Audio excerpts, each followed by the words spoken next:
Ito guys na mga sasabihin ko, posible guys na dahilan no, kung bakit wala ka pang ads on Reels. No? So makinig kayo guys mabuti, and yung ads on Reels pala guys para sa mga bagong viewers natin at mga bagong content creator guys dito sa Facebook.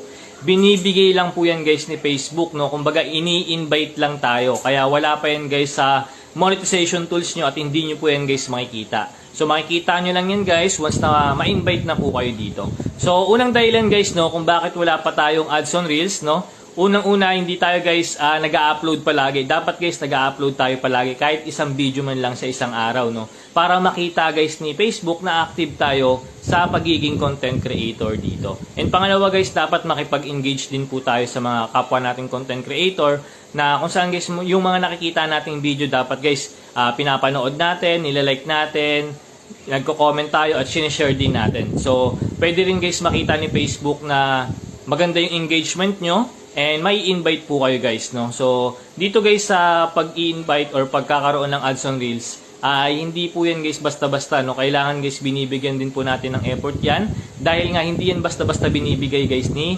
Facebook sa mga content creator. So, binibigay niya lang yan pag nakita niya na deserving talaga tayo na magkaroon ng ads on Reels. So, yung iba guys, wala pang 2,000 followers, nagkakaroon na po agad ng ads on Reels at nai-invite na po dito dahil nga active sila sa pagiging